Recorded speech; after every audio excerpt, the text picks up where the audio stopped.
you, where players are getting ready and they will start to make their first moves. But before that, we are going to take a look at the standings and make a comment about the big announcement. Yep. So for the open section, well, everything as as we left it after round 6, so 4. Okay. And for the women's section, we have a sole leader, Beydullayeva, and there was a bit of an accident. I think as the tournament, the round's gonna kick off, we'll start and we'll talk a bit more about that. So Beydullayeva is in the lead, and you can see quite a few players.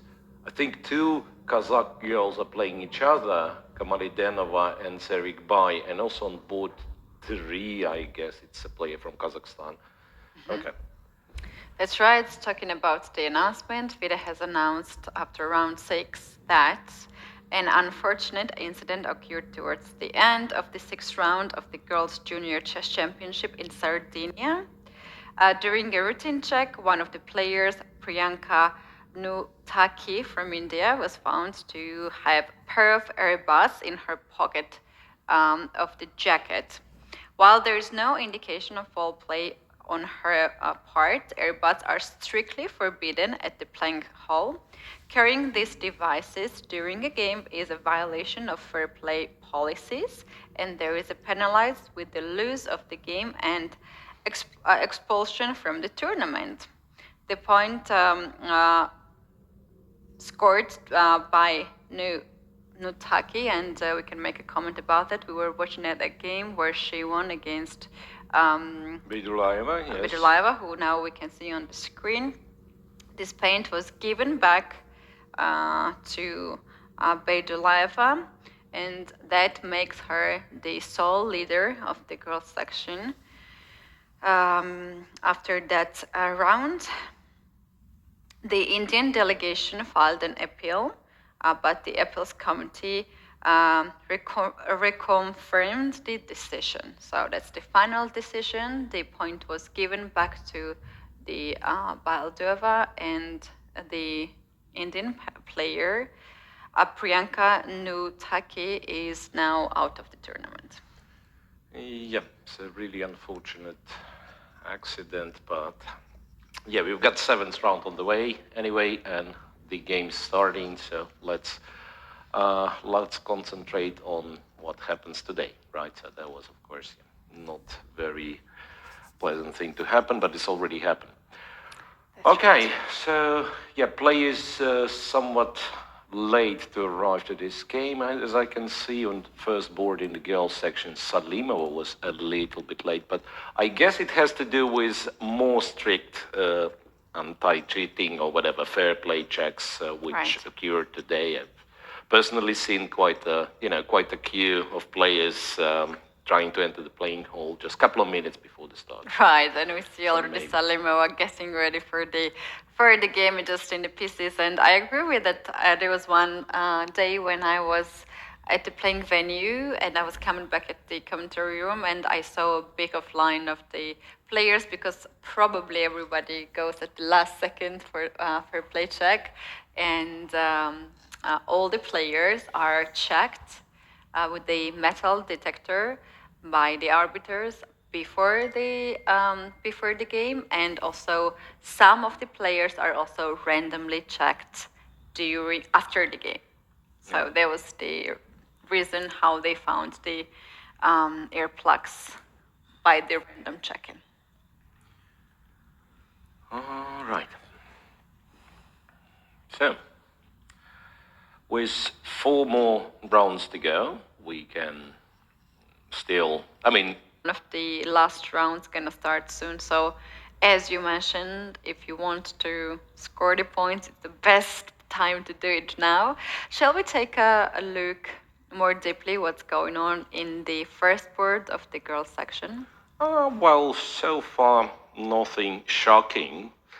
So it's a Slav defense played by Salimova in response to Beydullayev's d4, right? So d4, d5, knight f3, knight f6, c4, c6, and after knight c3, black captures on c4. So, in fact, I think that's exactly what they call the Slav defense, referring to e7, e6 as the semi-Slav, right? So d takes c4, a4 to prevent b5, and bishop f5. So far, no surprises. So far, no surprises here. It's actually theory-heavy line. Perhaps now is the first important crossroad. Do you play knight e5 and enter those like very longish theoretical discussions, or you play e3 and the theoretical discussions are still there, but kind of the position is a little bit less sharp, right? So you go e3, you take back the pawn on c4, and in a way you can say that this position, for instance, right, and then I don't know, bishop c4, what they do, bishop b4, and so on. This you can sort of play, not knowing much about the opening, while in the other setup with knight e5 and so on, sometimes it would be like 25 moves of theory, and if you don't know exactly what you're doing, you might as well end up in a very suspicious position very early. Right. And knight e5 was played. So knight to e5, knight d7, well, defining the setup a little bit because the other move is e7, e6. So knight d7 is fine, knight takes e4 according to a plan. And then black has a couple of options. Queen to c7 intending to play e7, e5, or knight b6, a bit more solid but at the same time a bit more passive setup. Right. Okay, so there is that. We can try to check board 2, board 3. Let's see. Action on the first board, so let's get back in there.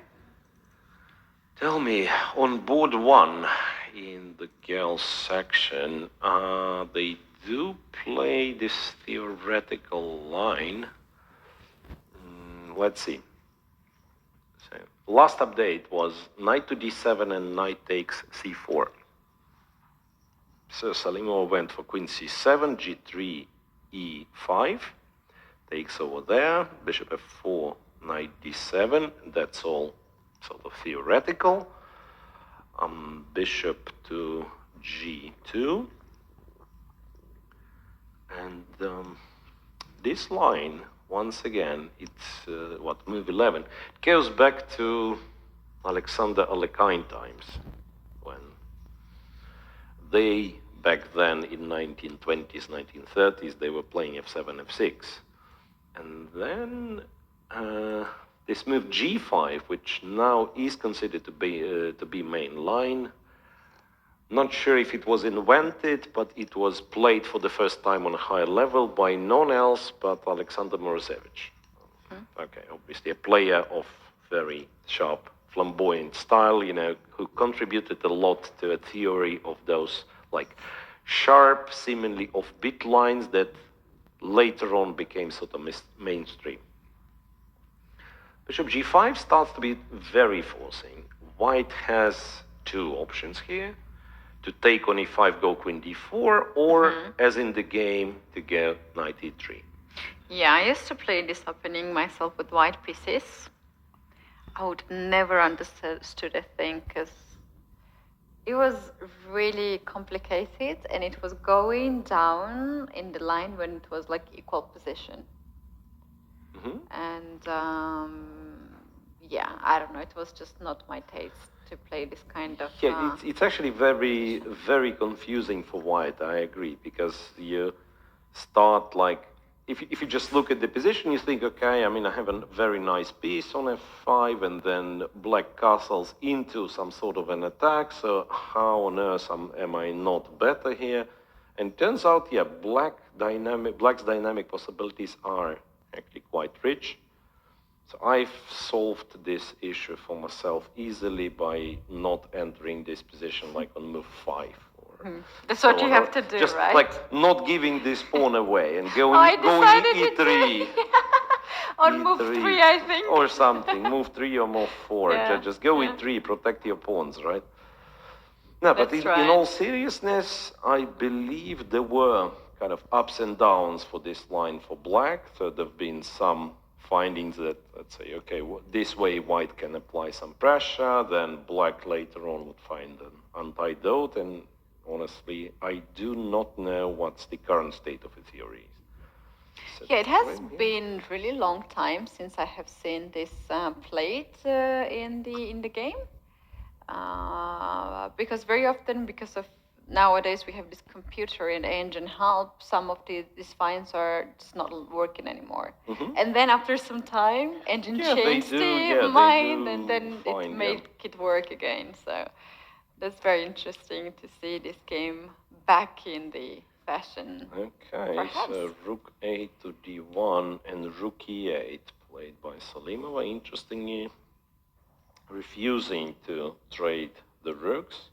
As far as I remember, I mean, that's sort of the whole point, that the king, black king, despite being, I mean, it looks kind of vulnerable here there, but like it's quite safe on b8. Black has a very good grip over the dark squares, and then later on he pushes h5. And it's not that he's threatening h4, he's not threatening it for now, but that kind of stands there and makes all the useful moves like king to b8, queen to b6, you know. And then, yeah, looks for a good moment to play h4. So black is not without a chance in this position. So rook e8 was the last move played by Salimova. So now Beydullayeva is thinking roughly equal amount of time spent, and this, for a change, one of those games where both players knew their theory. It's already move 17.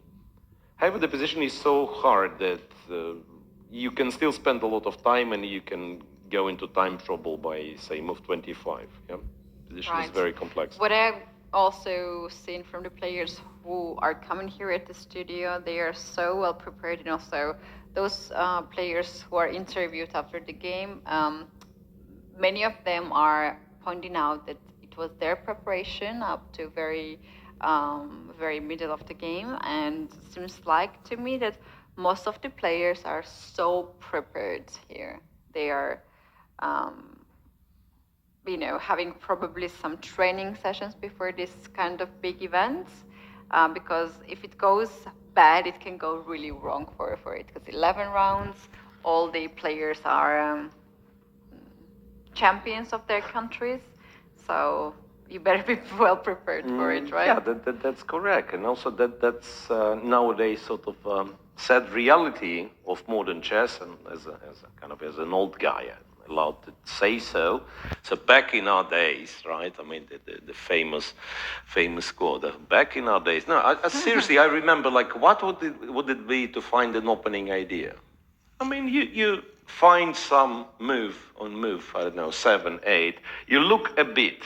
It looks interesting. You analyze obviously on the board, and the computer, as you know, chess computer would be non-existent. You look a bit and you think, okay, this is good for one game, at least on, let's say, on our level back then. Nowadays, I mean, it's very hard to even pick up an idea, because immediately you can check it with your computer, I can check it with my phone, and see, okay, this doesn't work. So you have to accomplish a ginormous amount of work in order to find something interesting, right? So you keep trying, and it keeps not working. So by the end of the day, when you found your line, by accident, you also checked everything else.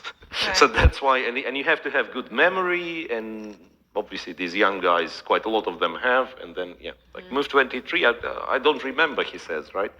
Was it this move or that move on move 23? How tragic Tell me what move 23 is at all. I mean, I'm losing my games earlier. I could really barely reach there. But talking about these new things and novelties, that's how we call it in chess, very often it's now getting very hard to find something new, but what players are doing, they're finding something new in the old lines. Yeah, they're taking old lines back, and they have now new perspective with the artificial intelligence, and with the help of that. Yeah, exactly. Just that some old setups getting reevaluated, and well, especially, I believe a lot of things have changed on so-called positionally bad lines, right? So once again, especially like if you dig really deep to like 1970s, 1980s, a lot of positions would not be played because of bad pawn structure or this or that. And now, yeah, I guess it has to do with the computers. We understand chess is much more dynamic, chess is much more concrete. So nobody cares if your pawn structure is ruined, if, let's say, if you have enough activity and enough piece coordination to keep it going. Right. And that, yeah, a lot of kind of old-fashioned lines coming back to life because dynamics. Right? But that's actually true, and we had also this kind of situation when we had the guest here with a piece down for 2 pawns in the end game. Yeah. And I was like, why you made this decision to go to this line? And he was like, he looked at me a bit like shocked, because it's okay according to engine, and I know that's okay.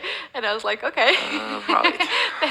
that's fine. But it's also a sign that nowadays we have like different approach to all part of the chess openings and also end games and middle games too. Yeah, right. I mean, honestly, if we touch on specifically that example, and you know what? The leader has huge advantage against the top seed. This is what I can see. Board 1, Beydullayeva, seemingly, I don't want to say close to winning because the position is crazily complex, but yeah, you can see she has a considerable advantage. All right, so what happened there was e5, bishop to e7, rook d3. Rook d3 is a clever move, by the way, and that's why perhaps black had to give this check earlier on h6, because now rook h6, white just blocks, trades a pair of rooks, and then it's kind of harder to to get to this king. Check and king to g3. I'm curious why it's king g3 and not king g4. I understand, like, psychologically, you want to keep the king as closer here as possible, right? King g4 feels like it's way too far. Should be wrong, yeah. But in fact, like, king on g3 runs into bishop h4 somewhere, allows knight f5 with a check somewhere. King on g4 would be strangely safer in this particular case. It would be so safer. hard to make such a move.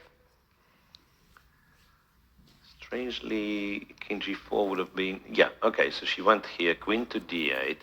Doesn't matter really. In both cases, queen would go to, to d8 and g8.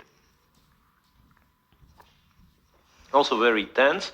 Well, in Gyal's section, at least we have like some results on higher boards, it seems. No, what... I suggest let's stay on board 1, where white seems to be winning despite her king still looking a bit in danger. Well, the reason of white having such a big winning advantage is an extra piece which so far is not taken back from black. Yeah, so rook to f4 in order to block if queen goes to g8, and black went rook h1.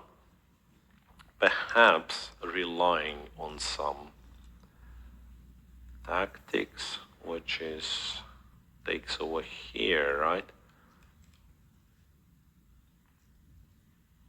I mean, I was thinking f6. So black has what? Rook take f1 threat, mainly.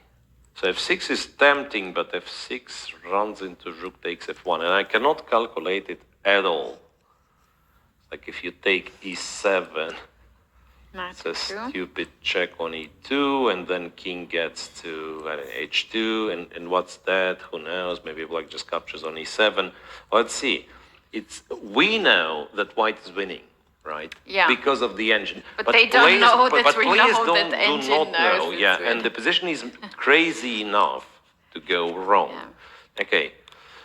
Beydullayeva So goes knight d6. So now she has a chance. If black plays rook f1, white captures the knight. Yeah. Smart. Now Smart that's move, a very 96. clever move, knight d6, and also if you take the knight out, kind of take the knight away, it makes your situation much easier because at least you know which squares are safe. In this case, light squares. Yeah, so the bishops on dark squares, light squares should be safe for your pieces, for the king especially. So it makes life much easier. Can black somehow, by some miracle, I don't know, prevent exchange of pieces? Doesn't seem to be possible, right? Take on d6. Okay, if I take on d6, just can we just take on d4? Queen d4, right? Queen d4. And then, yeah, I do have a check, but it runs into rook g4, and I resign. And I don't have anything else. Yeah. So Salimova, the top seed, seems to be losing. And it's quite interesting. Look, Beydullayeva, she technically lost the previous game, right? And then the result was reverted, and then, of course, it gives you, you know, kind of a second chance. Gives you kind of a second chance. And even from this game that she lost, I remember she's very inventive in those tactical positions. At some point, she was finding, like, really cool tricks. So perhaps this is her type of chess, and maybe in fact Salimova should have tried to get to get the game into something a little bit less crazy. Yeah, this piece sacrifice was over optimistic. Let's call it. Let's call it. It was. I think it was fine. Yeah, it was fine till some point. It's not like the sacrifice itself was bad. Later on, Beydullayeva just found better moves on average than Salimova did. Because, yeah, if you look at the position right after the sacrifice, even our silly engine says it's equal, and not the engine, but evaluation bars. That is not enough. Yeah, that is not enough. Here. So it can mean anything, but I mean, it's a playable position. Let's call it this way. And then it turns out that out of playable but very, very complex position, Beydullayeva seemed to be emerging victorious. Knight d6, c5, and it's sort of desperation, it seems. c5 to protect the knight, to hope for white to do something silly. White simply captures on c5. The knight is still hanging. If you get this knight back on c6, then white can just try to either to play bishop b5 or... Yeah, you probably just make some move to, to solidify everything, yeah? Rook 2. Can you play f6, I mean, just to force matters? Because f6 also I feel like good. Black might have in some hopes to sacrifice on e5. Yeah, but f6, and then what? The bishop's hanging, queen g8, rook g4 is game over. Yeah, and you don't want to be taking on d6 because queen d6 and that's it. An extra piece. Right, so queen takes e5. Bishop h4 check. Okay, kind of last try. Bishop h4 check. What exactly happens after, let's say, knight takes h4? This much, I don't know. Queen g5, I'm guessing. Queen g5, and black wins all of a sudden. See? No, so this bishop opens up the way of the queen. I guess you take with the rook, right? You take with the rook. Black takes with the rook, because now queen g5 doesn't make sense. Rook g4, and there is no check on e3. There is, yeah, like this knight on g2. It's funny looking, but it covers a lot of important squares. That's right, yeah. So this rook takes, and then perhaps I can take on h4. After queen g5, probably you could go king h3. After this check, I go to g2. And you have queen g5 check back, right? I really would like to preserve like all of my extra material, to be honest. Maybe I go to g4. No? King h2? King h2, queen f2, I wasn't sure. Yeah, king h2, you also drop this guy. Knight f3. Right, queen is hanging, yeah. So that's exactly was the point. So knight here, knight f3, and queen c5. So that's not very Yeah. Not recommended, let's say. But king g4. Yeah, king g4 and white's completely winning. In fact, after king g4, the only check is h7, h5. Somehow, white pieces might not be perfectly organized, but there are too many of them. Something's happening. Yeah, let's see. She made a move. Let's see. The rook took. Rook takes on h4. Yeah, that was our recipe. Rook takes on h4. Yeah, maybe from practical standpoint. No, there is nothing. I thought like at least you are one piece down after rook f1, but the knight on d4 is hanging. No, bishop h4. It's basically burning all the bridges. Well, Salimova captures on h4 with the rook. I will not be surprised if there is, another solution for white, because white still has kind of tons and tons of extra material. But yeah, but what are the solution? No, you have to take the rook and calculate a couple of lines, yeah? Yeah, the thing is that you have to stop them queen g5, and you're already losing some time for that. Yeah. Yeah, I think like knight f7, but then there is, first of all, your material advantage is not that huge, right? Knight f5 check and so on, yeah. No, your kind of white's material advantage is only really big if you take the rook, right? Otherwise, and she took it. She took the rook on h4, so Beydullayeva is winning now. Yeah, knight takes h4, maybe one last chance for Nargis Salimova. I'm not even sure which one. Probably you do give this check and hope for a miracle. That king goes to the wrong direction. Yeah. I mean, king h3 is kind of automatic, right? But then, like, for instance, king h3, you give a check. King g2, you can give another check, and maybe... well, you know what? King g2 actually wins as... No, queen g5 back, yeah? Queen g5 back, and white's forced to find it. Yeah. White forced to find it because this probably also wins, but, many more checks. Who needs this? Yeah, check here, king g4 wins on the spot.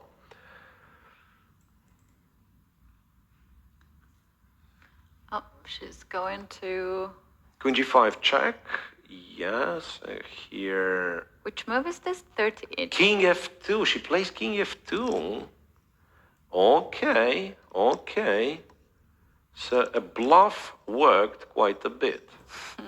Because... What she was afraid of. I'm not sure what she was afraid of. Queen e3. Queen f...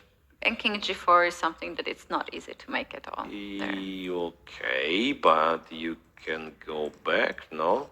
And queen g5? Queen g5, and then you go king f2, and you have an extra minute on your clock, at the very least. Very practical decision, yeah. At the very least, because now, believe it or not, but with all, we were declaring that, okay.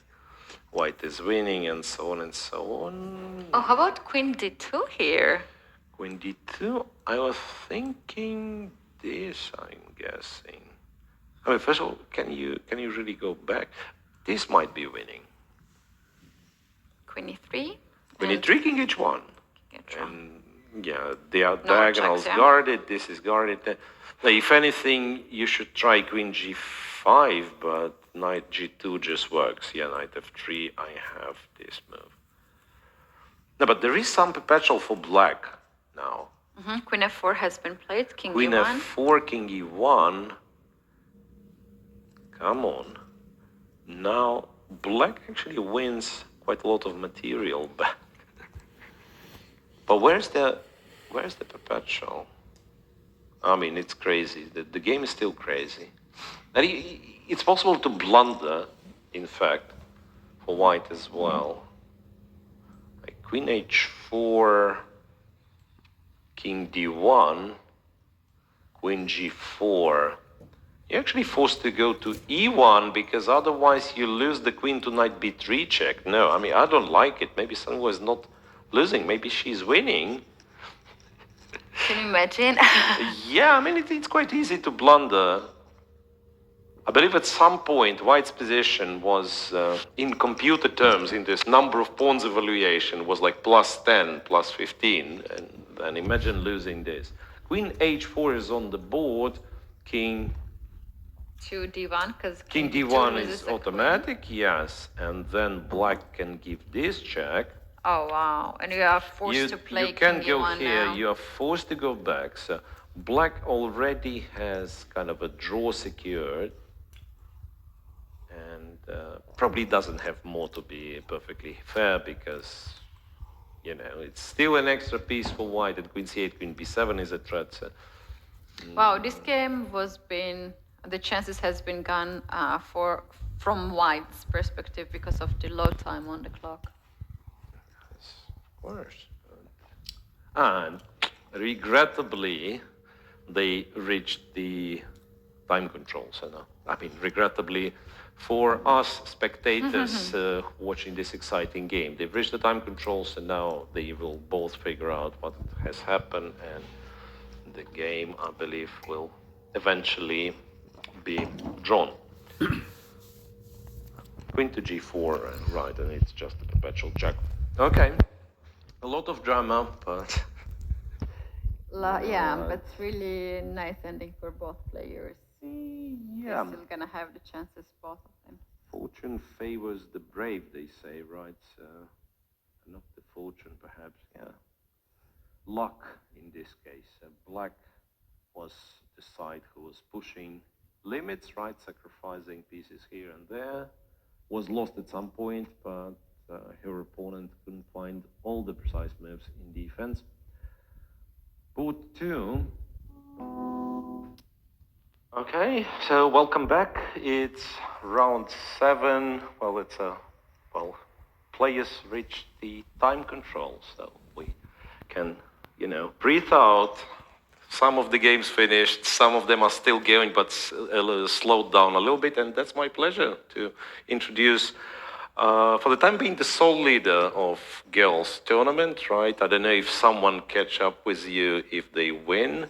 Govhar Beydullayeva, welcome to the studio, and tell us all, how do you feel, what was today's game? I believe, first of all, what was today's game? Because it was very tense from what we understood, right?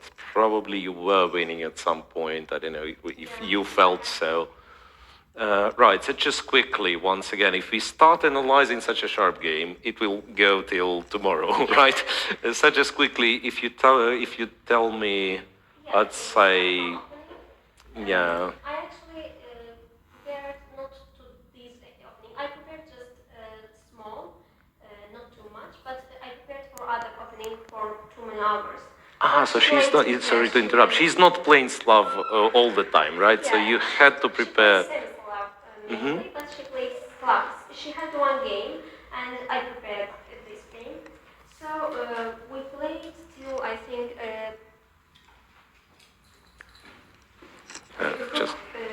rook e8. I know the opening till rook e8. That's brilliant. Yeah. So if we will get the analysis board. Okay, since we don't have the analysis board, let me tell you guys. So Govhar was not prepared very well, so she only knew the opening till move 17. Yeah. Okay, I mean, that's considered to be not very well prepared nowadays. I believe it's a brilliant endgame opening knowledge, if you'd ask me. And after rook e8... Here I decided to play bishop h3. I had some moves in my mind that here actually I think the position is equal, but I have some maybe initiative because my all pieces are developed and his bishop is still not developed, and rook on h8 seems not so good. Maybe he will play h5, h4 and try to attack to my king, but it's okay for me, and now there isn't any danger for my king, and my all pieces are better, I think, than black. Yeah, well, you have the knight on f5. Yeah, knight on f5 is very, very well placed. So I thought here that I don't have any problem, and the center is also better controlled by white. So I can maybe try to push my pawns in the center, e4 and f4. Because of this, I chose bishop h3 move. Yeah. Yeah, bishop h3. Bishop is now actually better placed maybe, and some moment maybe I can play rook d7 in the future. And now she should play king b8. Yeah, it's that's forced what move. she did. And then f4 I played knight c4 and e4. In this position, I thought my position is not bad. Actually, I had it's very not. yeah, but. She played very confidently, so I thought maybe she knows some Even variations. this. Yeah. So she played queen b6, also not thinking not too much, and Once again, some discovered checks are threatened. You have to react to this, right? Probably if you move the queen, maybe she's going to take. Yeah. So that's why rook f2. rook f2, and she played rook g8 also very confidently. I started to think that maybe it's varish. Oh. I was shocked that maybe she's prepared, but she's not actually. It turns out she just Yeah, was she like just pushing, played, some pressure on you. Yeah, let's maybe. say. Yeah. Here, she's attacking to g3, but there isn't problem. I played bishop f1, attacking to her knight, and I don't think her knight has good position to go. She played knight e3 and sacrificed knight to pawn, and maybe wants to get some attack to my king. Yeah, because I actually thought this moment that probably this is what she has to do. Like from the logic of the game. If she goes back, you trade, go If she e5, can't go, and then go. I will again. Yeah, so that's probably critical, this knight e3. Yeah, knight e3, knight e3, rook g3, and knight g2. And knight g2, so white keeps. In this position, knight e6 she played. I know that knight is against one pawn, but it's very stressful game. It was Absolutely. because it's not easy at all. There are two pins. Like my knight is on the pin The and knight rook is is on the also pin. pinned.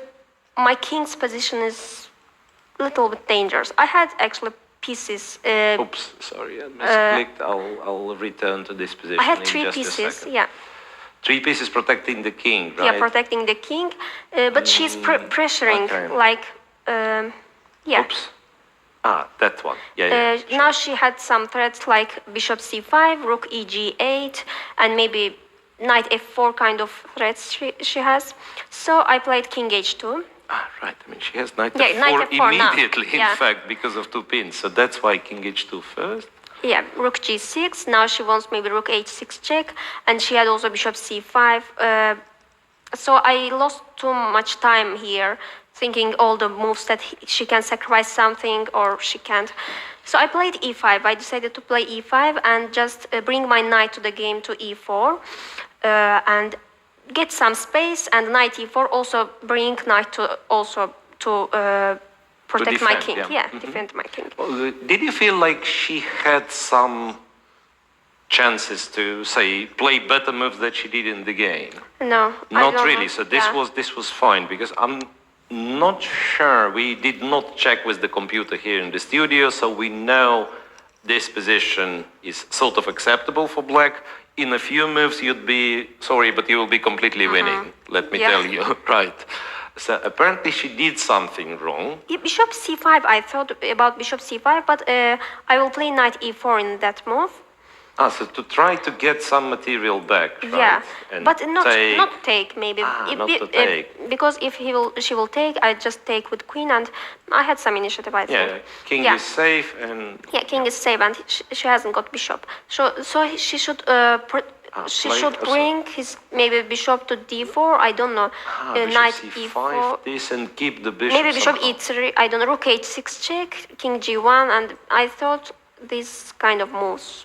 Keep the pin somehow. Yeah.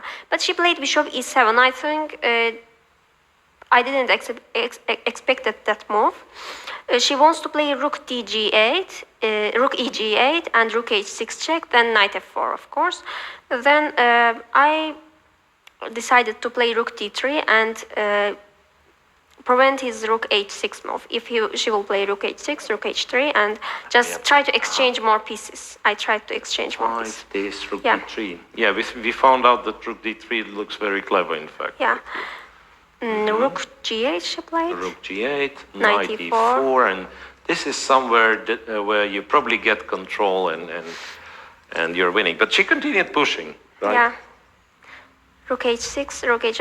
Here I thought that, okay, I somehow defended my king. And that's correct. Knight d4, queen c3, rook g6. My position is still, there is some pressure on my position, but I thought that I was better. Yeah, I played absolutely. f5. I thought here maybe king h2, or I should play risk f5 move, or just king h2, king g1, just protect my king safely. But I think that to defend with attack is better. Yes, the active defense. But that's, I think it's in the human nature, right? I mean, if you would have 1 hour, you would calculate and figure it out. On shorter times, it's very, very common. We all want to be like pushed up. A lot of pawns pushed forward on very last seconds. By the way, it's a brilliant move, f5. Everything's good so far. King g3. King g3, queen d8, and here you bravely played rook f4, and you see this what's called the evaluation bar, this thing that I'm trying not to use usually because it's very confusing. It says that white's completely winning, and it was like move 40 or something. Yeah, I see that. Very I played close. very good. You played very good all the way, and but unfortunately, in the time trouble. I didn't see the best move, and king f2 here, I think. Yeah, king f2. Yeah, after the game, my opponent said that king h2 was completely winning. King h3, queen e3. I didn't think of king g4 move. I just thought king h2 maybe, but king h2 is draw. Yeah. King g4 and king h5. Yeah. G4. Queen g1, king h5 maybe. Queen g1. But even bishop g2 as well. Yeah, king h5 is possible. Right, so in a way, a bit disappointing result, right? But what do you, what's your feeling? I mean, I cannot help myself but ask this about the previous game and the whole incident that happened. So we read out today the official FIDE statement on air, so hopefully our audience knows that the result was changed, and I don't know if it will be polite on my part to say it's kind of a second chance. I mean, a chess player kind of gets it as a second chance. So probably you should be motivated and so on. So what's your feeling about this? Yesterday I lost the game to Priyanka Nutaki, but when I go to the room and I saw that my result was wrong. So you didn't even know that this I didn't know. So you lost and you... Yeah, I thought that maybe they will change. They wrongly wrote this result and they will change, maybe.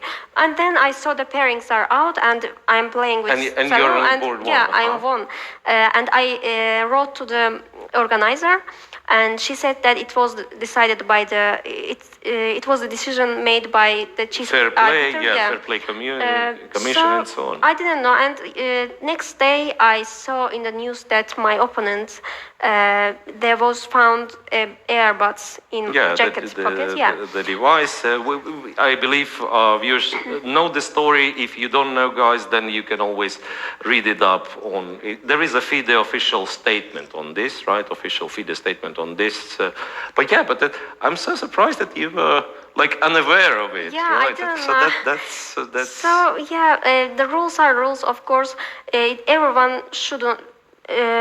Everyone should obey these rules and don't take devices to the playing room.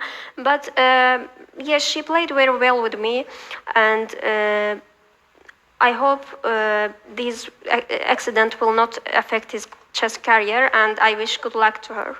Okay, so thank you. You're so kind, that's absolutely amazing story, because I didn't realize that you of course, like, when you've lost the game, and you obviously you were not suspecting her of anything, so you just returned to your room and I've lost, and then when you see the result, you think probably they made a mistake, because you know how the game. Anyway, so it's also, as far as I understand, it's also some psychological pressure on you. So I wish you good luck to. Thank you. You know, you're still in a very good position in this tournament. Even kind of, yeah, today's accident is a little bit unlucky, but anyway, you were winning against the top seed, and looks like a very, very good game. Just maybe one little move missing at the end. Thanks very much for joining. Good Thank luck you. for the rest of the tournament. And yeah, we will probably go on a very short break and come back with Katie.